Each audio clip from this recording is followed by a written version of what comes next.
we have a generational opportunity to deport them.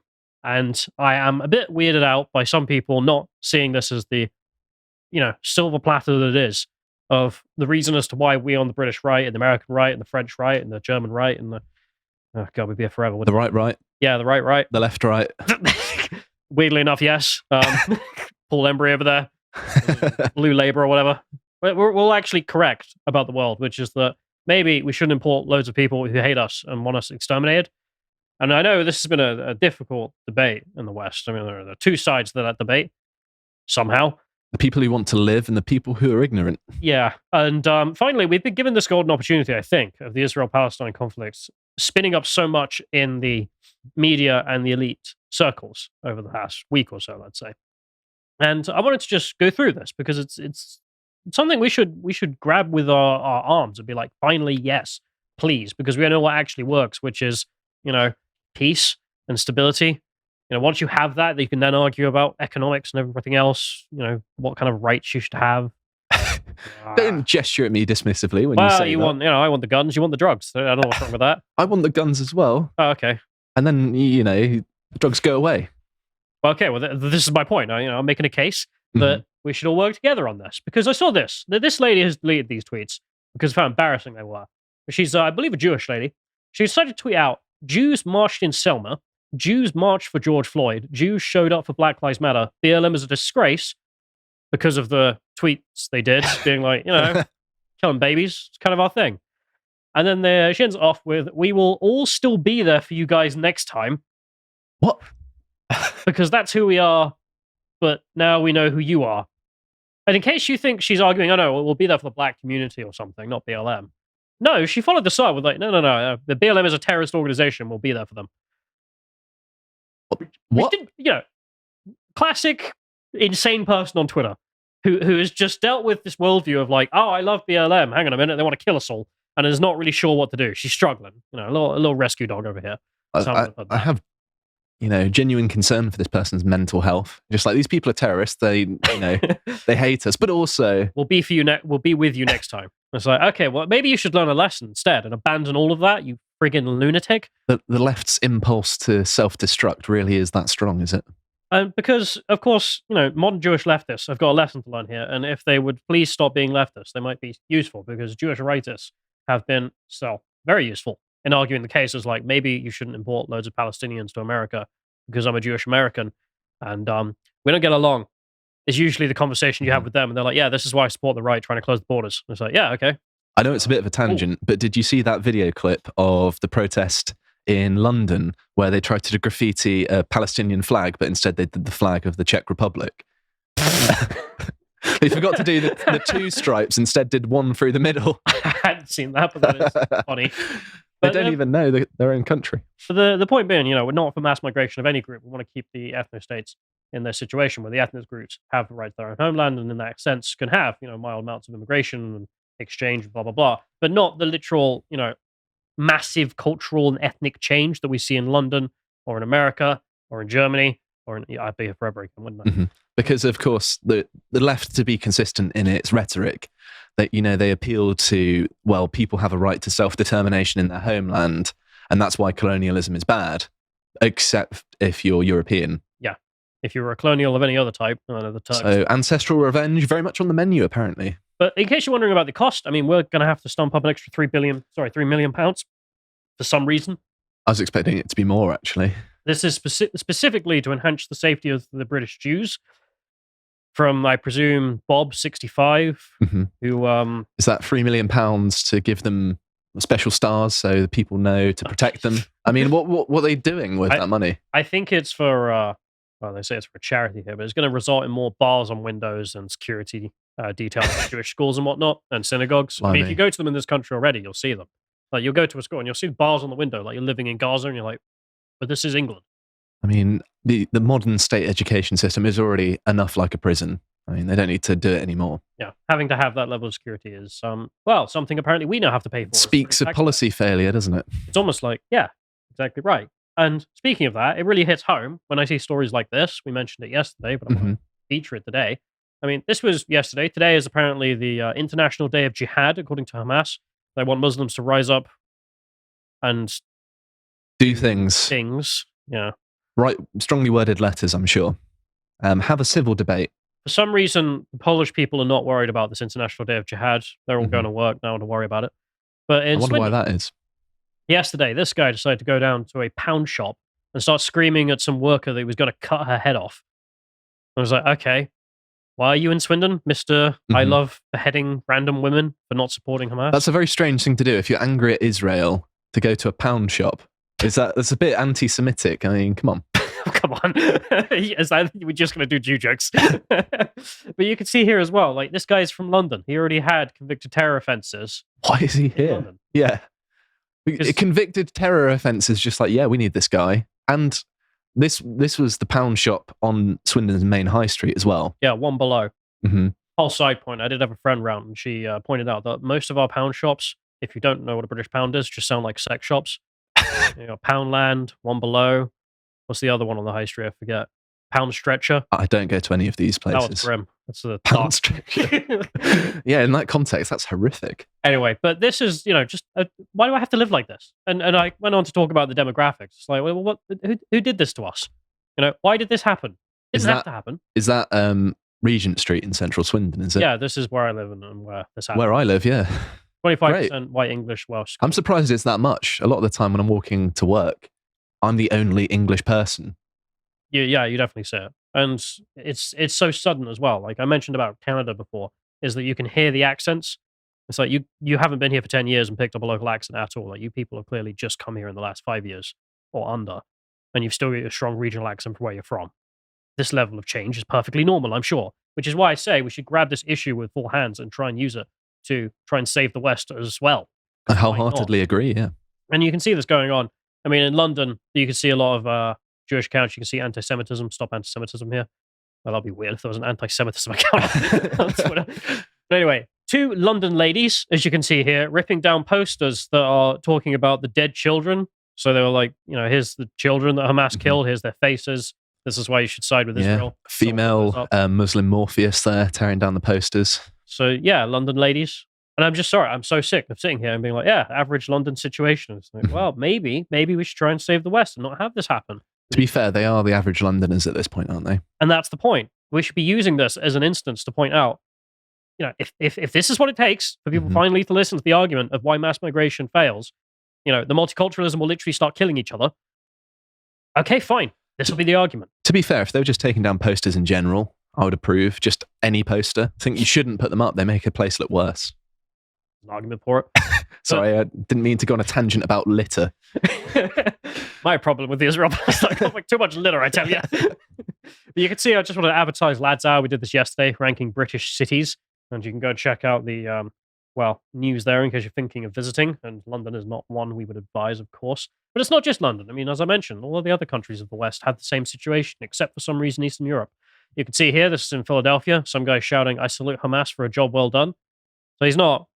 I mean, I'm sorry, it is kind of, paper thin, the whole, I'm just here for Palestine in general, which is why I'm doing this immediately after the kids were dead.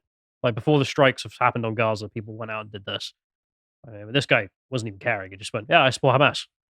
All right. He does realise that a lot of the Islamic world isn't exactly particularly woke on race. A lot of these people, the Black Lives Matter types, they do realise that they're not going to be well received in the nation that they support. Do you remember that leftist we spoke about, my favorite one from The Guardian, where she grew up in Sudan and they were... I know who you're on about, yeah. Yeah, North Sudanese, so they're like Arab-African mix, and they're Muslims. So they used to say racial slurs and stuff about the South Sudanese because they're way more African and Christian. And then she was like, yeah, we're better than them. And then she went to Saudi Arabia for a year and then was like, hang on a minute, why do these people keep calling me the M-word? It's like, yeah, funny that. Whole other conversation. There's always a bigger racist. You can see there's more of this. This is in New York City. Lady coming out and saying, if they didn't do that, we wouldn't have any hope for freedom. Specifically talking about the Hamas killings of civilians there. She's not talking about anything else. So it's not Everyone unclear. knows freedom is contingent on killing civilians. Yeah, apparently so. And again, I mean, an argument to be made every single time. There's a reason I showed that you could basically pick a Western city at this point. They all look the same right now. And if we can use this as an opportunity to try and, save ourselves from the abyss, yeah, go for it. I'm saying. I mean, you can see here, for example, Some, as Andino writes, traumatized UW students plead with the administration about a gathering of Palestinian supporters. Now, I don't know what the specific situation is here. Can't speak to it. But this is University of Washington, and Jews getting upset about this. And it's like, yeah. I think crying to someone is a bit much. Yeah, I don't know what the specific circumstance here, but we've... maybe they've, I don't know the background. We've spoken previously about the issue specifically with Paris and London, in which the Jewish population of these two major cities, basically the major cities of Western Europe, have gone. They've disappeared in the same way the Jews of all the Middle East went to Israel. Well, when there were the Paris riots over that 17-year-old that was shot, rightfully so, that's controversial, but still, they defaced... breaking the law. Yeah, they defaced Holocaust memorials, and it was a Muslim 17-year-old who's, driving at armed police with a car. All those guys who went into the kosher place in Paris and just shot up all the civilians because they were Jews. It's like, this didn't used to happen. I mean, like, the Jews used to live here. Of course, in tiny numbers even then, because there's not that many Jews in the world. Mm-hmm. And they just didn't get gunned down by anti-Semites. It just wasn't a situation that happened in the West. It was something that happened in Israel. In the 20th century, there was that little blip. Of course, I'm talking after the second. Okay, fair enough. I'm not talking about I wanted to add that caveat. I'm talking about like the 70s, 80s, 90s. For some reason, there wasn't this mass movement of people who wanted to kill them. And fine, if that's the argument it takes for Jewish leftists to learn their lesson of maybe you should side with the people who would actually keep you safe, including ourselves as well. Kind of got our own self-interest for not dying. Weird. And it goes on as well. You can see here, this is France. They decided to ban all pro-Palestinian protests. The argument going, because, well, all of you are literally not supporting Palestine. You're literally just out supporting Hamas. So we should ban you all. That's French for you. I'm certainly no authoritarian, but I do get quite a lot of satisfaction from the French when they're just like, yeah, you foreigner, you bad. We do what we want. There's the reason the French have gone this far, and it's because how bad things have gotten in France. What's the Muslim population? Like 12% or something? I forget. It's quite a lot, yeah. But the effect of that has been just unbelievable amounts of violence and social disorder in France. It sparks up every couple of months that we end up going through. And I mean, that is one of the aspects that the immigrants have sort of ingratiated themselves in French culture, because rioting and being dissatisfied with France. The French people... Beating a dead horse here. French or people eating riot, one, if set you're fire French. to some stuff. A few months ago, a guy went into Nice and stabbed a bunch of babies in their prams.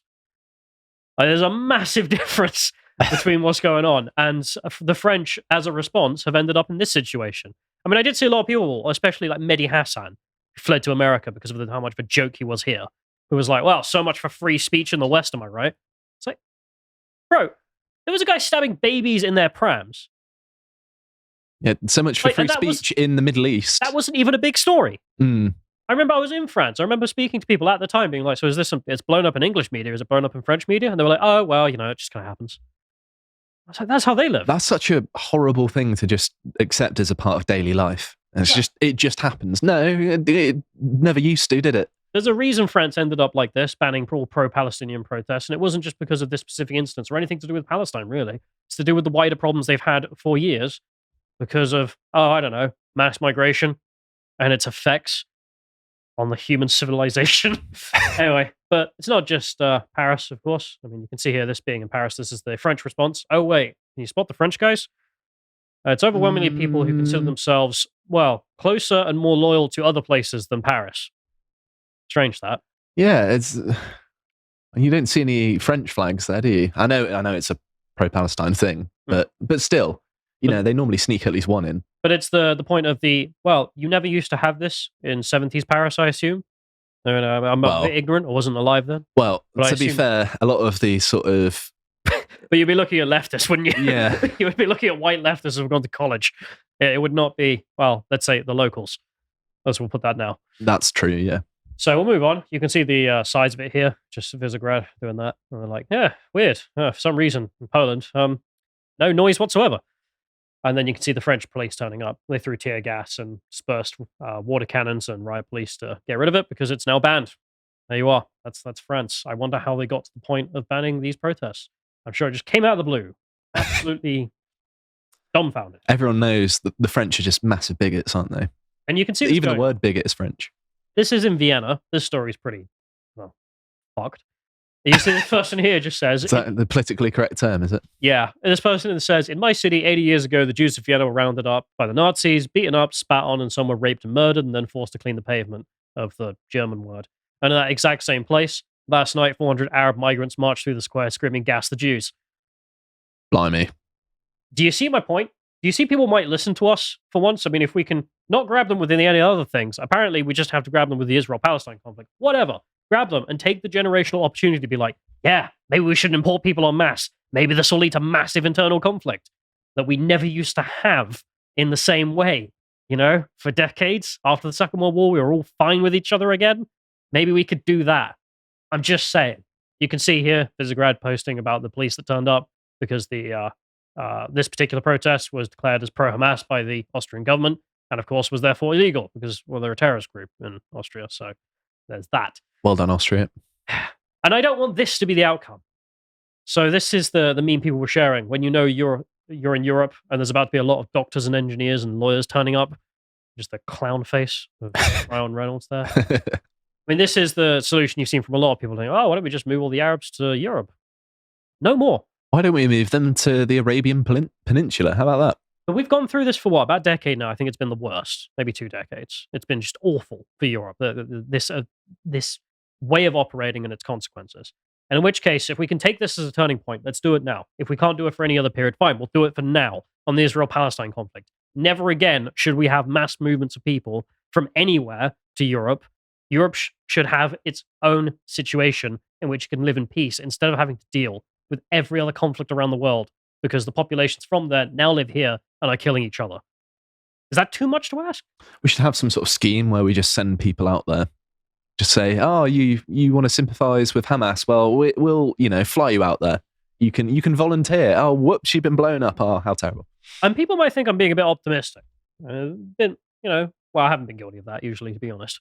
But Carl has been guilty of that. That's true. So I know it's my turn to have the copium. But the thing is, I don't think I'm taking copium here because we can go and listen to the government ministers, and all of a sudden, after years of telling us they can't even deport a single boat migrant who came here illegally, obviously, and is taking the piss, obviously, for some reason on this issue they're able to buck up some muster. You can see here, this is the leader of the opposition in Australia saying deport the protesters because they were chanting "gas the Jews." I mean, I feel like it seems like a pretty simple case. I feel like Australia is the one case where kicking them out of the country is not the punishment. Well, this... Sorry to actual patriotic Australians. Well, I don't care if it's a punishment or a reward for the individual getting deported. Just get lost. I don't want you in my country. We have nothing in common. And what happens if there's tens of thousands of more of you guys is cultural conflict and displacement of me being able to live in my own culture.